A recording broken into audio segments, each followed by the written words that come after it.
If wealth had a face, it was hers. If confidence had legs, it walked in her heels. Her name? Amarachi Okizi, daughter of late High Chief Okizi, the oil tycoon whose name alone sent accountants into a panic. But Amarachi had long outgrown her father's legacy. She was now a billionaire in her own right, a property mogul, fashion icon, and socialite whose mere presence on a red carpet caused blogs to crash. She didn't walk, she glided. She didn't speak, she commanded. Her smile was rare, her forgiveness rarer. That Sunday morning, Amarachi stood before her full-length mirror in her Lagos penthouse, clothed in a gold designer gown that sparkled like sunrise on fresh oil. Her makeup was flawless. Her hair pulled back into a sleek bun that revealed her razor-sharp cheekbones and glistening neck. Today wasn't about business. It wasn't about the billionaire real estate bid waiting in her email. Today, she was simply going to the market. Not just any market. She was headed to Umunaji Market, the same dusty, chaotic, old-fashioned market where her mother once traded pepper before marrying her father. She was going for content, she had said, but in truth, she was going to shock the villagers. She wanted to humble them by just existing in their midst. Umunaji Market was many things, crowded, noisy, disorganized, but it was honest. From dawn till dusk, voices clashed, sweat poured, rappers dragged on clay paths, and women fought over tomato prices like it was politics. But all of that stopped when the car arrived. It wasn't just a car, it was a beast. A freshly waxed, butter-yellow 2024 Mercedes-Benz G-Wagon, so glossy it reflected the sun like a mirror. Traders paused. A group of schoolgirls dropped their bread. Even a goat stopped chewing a sachet of water. The market froze. Out stepped Amarachi, a walking sculpture of wealth, fitted Ankara gown, tailored with crystals. Her wrists sparkled with gold. Her heels clicked like royal drums. She adjusted her sunglasses and stared straight ahead. No smiles, no nods. Two young men with handheld fans followed behind her. A camera crew in black moved with calculated rhythm, filming her every step for Instagram. It was like Beyoncé had entered a village soap opera. On a wooden stool beside the pepper section sat an old woman. Her wrapper was faded. Her feet were bare. Her skin wrinkled like folded fabric. Her breathing slow and uneven. Her name was Mama Nwaka, but she hadn't heard that name in years. Most people just called her Mama. She watched the glowing woman walk past, her vision blurred from age but not from memory. Then something hit her. The walk, the chin, the tiny scar on her arm. A memory from decades ago burst open like a calabash. A little girl, no more than 5, crying over a scraped knee. "Mama Nwaka, sing for me," she had sobbed. And Mama had sung, Chi baby, the stars are yours. The moon is your friend. Your mama is near." She whispered to herself in disbelief. "Chi baby? Could it be?" She stood. Her bones cracked like dried twigs as she pushed herself forward. "Chi baby," she called, louder this time. She reached out and gently touched Amarachi's elbow. Amarachi turned, startled. The camera zoomed in. People were watching. The old woman smiled with trembling lips. "It's me. Mama Nwaka, don't you remember?" Amarachi blinked. Her face stiffened. "What did you just call me?" Amarachi asked, loud enough for all to hear. The old woman leaned closer. "Chi baby, I raised you. When your mama died—" "Security!" Amarachi barked. Mama Nwaka flinched. "I'm not mad-o. I used to bathe you. I carried you on my back every day. Slap. The sound cut through the market like a machete. Gasps echoed from every corner. A tomato seller dropped her basket. A woman screamed. A baby started crying. Mama Nwaka fell backward, crashing into a wheelbarrow of yams. The market was silent. Even the flies stopped buzzing. Amarachi dusted her palm and spat the words, "Don't ever touch me again. I don't know you." She snapped her fingers. The cameras kept rolling and the Benz doors closed. Within seconds she was gone, leaving dust, broken pride, and a village market stunned beyond words. The next morning, the sun rose slowly over Lagos, but it didn't find Amarachi in her usual glory. She was restless. Her bed, king-size, feather-soft, lined with Italian sheets, felt like a rock. She tossed, turned, closed her eyes, opened them again. Something inside her was unsettled. She reached for her phone, instinctively scrolling through Instagram. The first thing she saw, a blurry video from Umonaji Market. Captioned, "Heartless billionaire slaps elderly woman who called her daughter." Her throat went dry. The comments were brutal. Wickedness has a face. She doesn't even remember the woman who raised her. May her pride bury her dignity. She froze. It was all over social media, on Twitter, on WhatsApp statuses, on gossip blogs. Chai baby slap was trending in 3 states. Then her phone rang. Caller ID, Ijeoma, kid sister. She answered with a sigh, trying to sound unfazed. "Hey, baby sis." But what came through the line wasn't a greeting, it was a scream. "You did what?" Amarachi sat up. "Ijeoma, calm down. You slapped Mama Nwaka? You slapped her in public?" Amarachi blinked. Her lips parted, but no words came. Ijeoma's voice cracked. "Do you even remember who she is? That woman gave her entire life to us. You used to cry for her when she left the room. She was the only mother you knew for years." Silence. Then a whisper. "She came to our house yesterday to drop something for you." The phone dropped from Amarachi's hand. Her mind, once cold and proud, was now on fire. She walked to her giant mirror and looked at herself. Perfect makeup, smooth skin, luxury gown. But the woman in the mirror looked ugly now.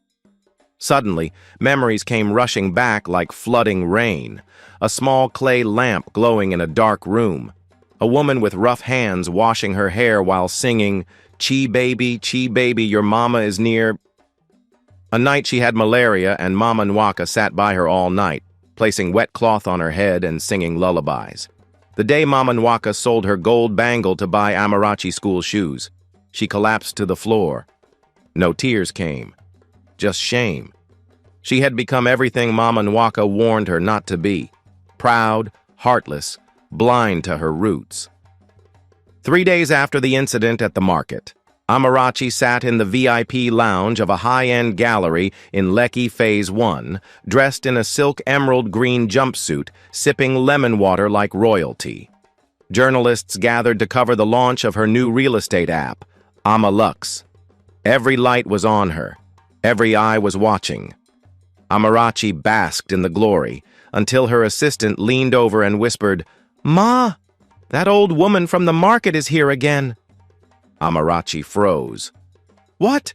How?" The assistant pointed discreetly. Across the lounge, just outside the glass doors, stood Mama Nwaka in a simple blue wrapper and a white scarf. She looked lost, out of place, but her eyes were locked on Amarachi. She was clutching a faded brown envelope. Amarachi's heart raced. She recognized that envelope. It was the one Mama Nwaka used to keep her baby pictures and her mother's old letters. The PR cameras were rolling. The media was watching. She stood up immediately, fixed her smile, and whispered through gritted teeth, "Get that woman out of here. I don't know her." The assistant hesitated. "But Ma, she says it's urgent." She said, "Do you want to lose your job?" Minutes later, 2 security guards quietly dragged Mama Nwaka away. She didn't fight. She just kept looking at Amarachi with those same tired, loving eyes. As she was led out, she whispered, "Chi, baby, please. Just listen. It's about your mother's final wish." But Amarachi had already turned her back. That weekend, Amarachi hosted a private charity dinner at a 5-star rooftop lounge. Billionaires were in attendance. Oil barons, politicians, celebrity pastors, and foreign investors. The air was thick with perfume, ambition, and money. She wore a silver evening gown that glistened under the moonlight. Her smile was polished, her laughter rehearsed. The host stood to toast her. "Ladies and gentlemen, let us raise our glasses to the Queen of Real Estate, the Diamond of Lagos, Miss Amarachi Okizi." Thunderous applause. Cameras flashed. Just as she stood to speak, a waiter rushed toward her. "Madam," he said quietly, "a woman downstairs is refusing to leave. She's asking for you." Amarachi's face dropped. It couldn't be. She excused herself and followed him to the elevator. When the doors opened on the ground floor, there she was again, Mama Nwaka. Barefoot this time, tears in her eyes, holding nothing but a wooden comb Amarachi once carved as a child and gave her for her birthday. It had her name burnt on it. "Mama, what is this?" Amarachi whispered harshly, panicked. "I didn't want to come here, but I had to," Mama Nwaka said softly. "You blocked me everywhere. I just wanted to give you your mother's last message. I promised her." "I don't know you," Amarachi hissed. "Stop following me. You're going to ruin my image." People were starting to gather. Someone recognized her. Another person raised a phone. Amarachi did the unthinkable. She grabbed the comb, shoved it back into Mama Nwaka's hand, and shouted loud enough for others to hear, "You are not my mother, and you never were. Leave me alone." Mama Nwaka flinched like she'd been shot. A woman gasped. A man cursed under his breath. Cameras clicked. But Amarachi walked back to the elevator, her heels loud, her head high, her heart pounding. Back at her mansion, Amarachi stood in her marble bathroom staring at her reflection. Her makeup was still perfect, her jewelry sparkled, but she looked like a ghost. She poured herself a glass of wine and went to her private lounge, scrolling through pictures of her younger self.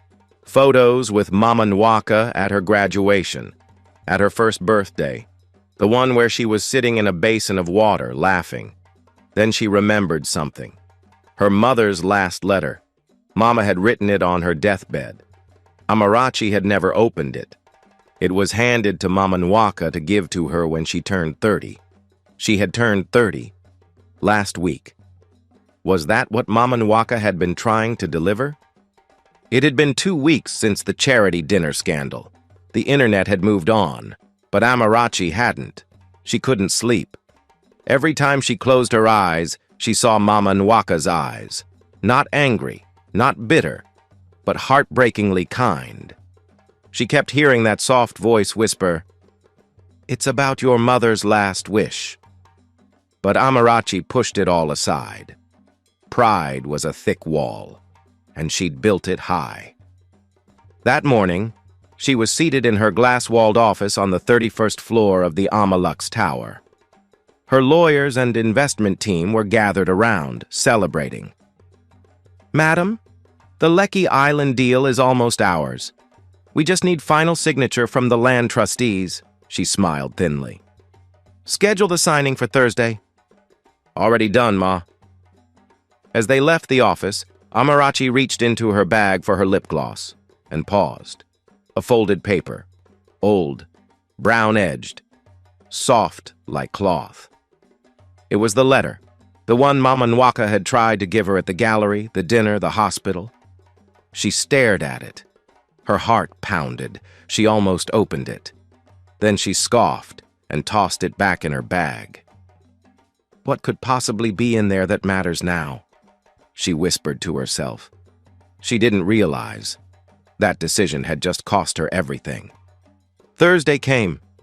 Amarachi's team was seated in a grand boardroom. Reporters were outside, documents ready, lawyers smiling. A deal worth 5.4 billion naira was on the table. But the key trustee, the woman who held the final signature, was an old retired royal from Imo State. She arrived late. Wrapped in fine akwete, supported by a walking stick, she stared at Amarachi with narrowed eyes as she walked in. Amarachi stood, extending a hand confidently. The old woman refused to shake it. "Are you the one that slapped Nwaka in the market?" she asked coldly. Amarachi blinked. "Excuse me?" The woman didn't sit. She dropped the pen. "I knew Nwaka. We trained together in the 1960s. She called me 2 weeks ago, crying. I told her to bring your letter. She said you refused to read it." Amarachi's chest tightened. The woman turned to the board. "I will not be signing any document today. Your company will not touch that land." She walked out. Silence fell. One lawyer began packing his briefcase quietly. Another picked his phone. Amarachi stood there, rooted. Just like that, her biggest deal in 3 years had crumbled, and the internet hadn't even heard yet. That night, Amarachi sat alone in her penthouse. No lights, no sound, just the distant hum of Lagos traffic below. She poured herself a glass of wine, then stopped. On her glass table, right where she had dropped it, lay the letter again. Unopened. She stared at it for a long time. Finally, she whispered to herself, "What am I so afraid of?" She reached for it. Then her phone rang. Unknown number. She answered. A slow, weak voice spoke through the line. "Chi, baby!" she gasped. "Mama Nwaka?" Silence, then static, then the line cut. She stared at the phone. What was that? A prank? A glitch? She tried calling back. The number didn't exist. That night, Amarachi had a dream. She was a little girl again, running barefoot through a compound. She could smell firewood, hear her mother laughing. Then everything turned dark. She saw Mama Nwaka standing in a white wrapper, holding the same brown envelope, her face calm. "You have 7 days," she said. 7 days for what? But Mama Nwaka didn't answer. She simply turned, walked into the dark, and vanished. Amarachi woke up sweating. The next 7 days were a slow unraveling. Her social media accounts were hacked. Private DMs leaked. A former staff accused her of verbal abuse. 2 pending investors withdrew without explanation. A journalist published a blog titled, "The Woman Who Forgot the Hands That Raised Her." Her phone was flooded. Her publicist warned, "Ma, we're trending again. It's bad. You need to control the story." But Amarachi wasn't listening. She had locked herself in her study. The letter sat before her, still unopened. It was exactly 1:18 a.m. when Amarachi's phone rang. She had fallen asleep on the sofa, her eyes swollen from crying, the brown envelope lying beside her untouched, as always. Caller ID. "Chief Ugo, family lawyer," she answered groggily. "Amarachi," the voice said carefully, "I'm so sorry to call you at this hour. Something urgent has come up, regarding your mother's estate." She sat up straight. "What about it?" There was silence. Then, "You were never supposed to inherit the empire alone." She froze. "What are you talking about?" Chief Ugo's voice turned heavy. "That letter from Mama Nwaka, your mother wrote it before she died. It's not just a message, it's a legal declaration, a confession." Amarachi stood dizzy with fear. "Confession?" "She left instructions for you, to be handed to you on your 30th birthday. It explains everything, but you refused to read it." Amarachi's breath caught in her throat. Her hands trembled. She looked down at the letter like it was a living, breathing thing. "I'm begging you," the lawyer said. "Open it now." And then he hung up. The letter smelled like dust and time. Amarachi sat on the floor of her study, legs crossed, hair messy, barefoot and broken. The letter trembled in her hand as she finally broke the wax seal and unfolded the fragile paper. Her mother's handwriting, still strong. She read, "My darling Chi baby, if you're reading this, I've already gone, but you're now 30, and there's something I never told you. Something you deserve to know, if your heart is soft enough to receive it. Before you were born, I had a son. His name was Ikenna. He was your older brother. But because I was not yet married and came from a conservative royal family, I was forced to give him away. He was raised by my distant cousin. I lived with that pain every single day. After marrying your father and having you, I searched for Ikenna, but I never found him. But Mama Nwaka did. In secret, she found him, raised him, protected him, loved him, like her own. The plan was for you two to meet one day, when you were both grown enough to forgive the past. Amarachi, everything you own was meant to be split between you and your brother. The truth is, you were never meant to be the sole heir. And Mama Nwaka, she held the original documents to that truth. She held the power to make you share everything. But she never used it, because she believed in your heart. Find your brother. Heal this family. And if you can, forgive me. With my soul, your mother. Amarachi's scream shattered the room. She curled into herself, sobbing uncontrollably. Her empire wasn't hers alone. She had humiliated the one woman who had protected the family's secret out of love and loyalty. And worst of all, she had ignored her brother's name. Amarachi stayed in her room for days.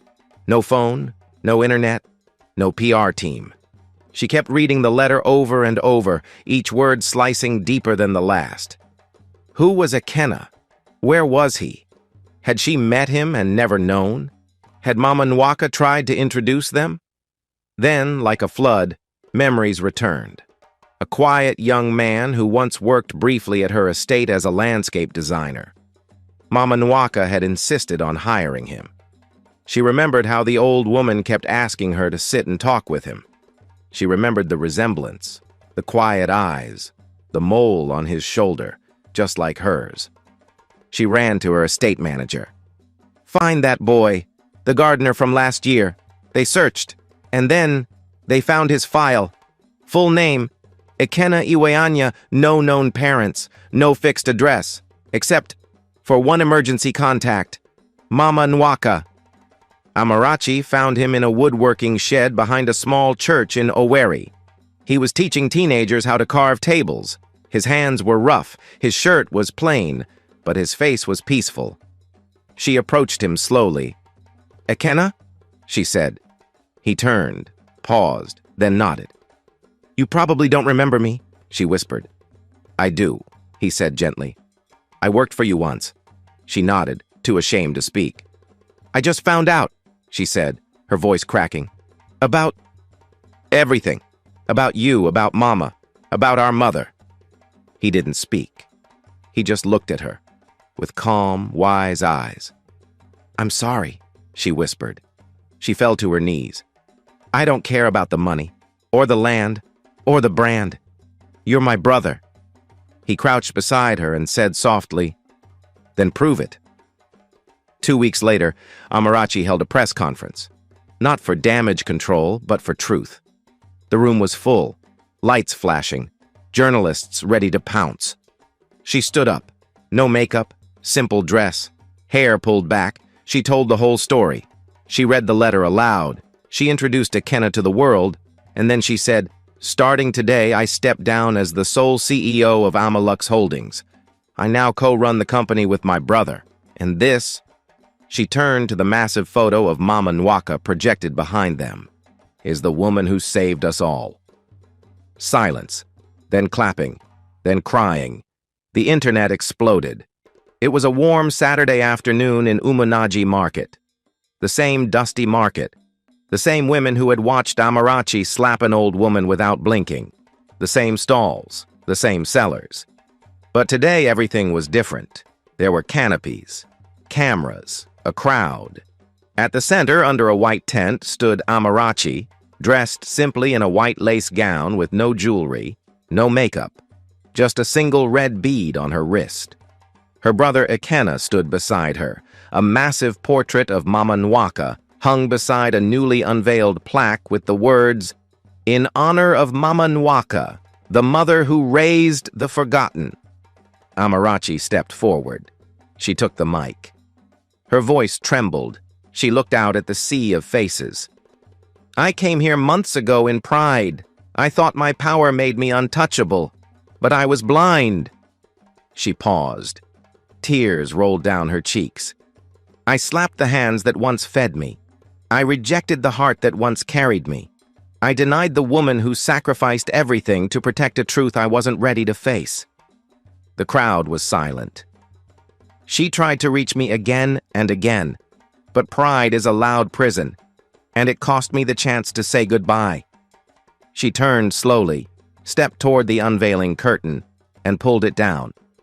There, on a granite block, "Forgiveness is a second chance to be human. Mama Nwaka, forever loved, forever ours." The crowd erupted in tears. A few people clapped softly. Others just wept silently. One elderly woman in the crowd whispered, "Now, she's finally home." Months later, Amarachi sat beside Akena at their new joint foundation office, the Nwaka Legacy Center for Forgotten Mothers. They had vowed to help aged nannies, abandoned women, and silent caregivers across Nigeria. Their first action? Funding the education of all 5 children of the women who once sold pepper beside Mama Nwaka's corner at the market. And every year on her birthday, Amarachi would wear the same red bead and read the same words. Chi baby, your mama is near."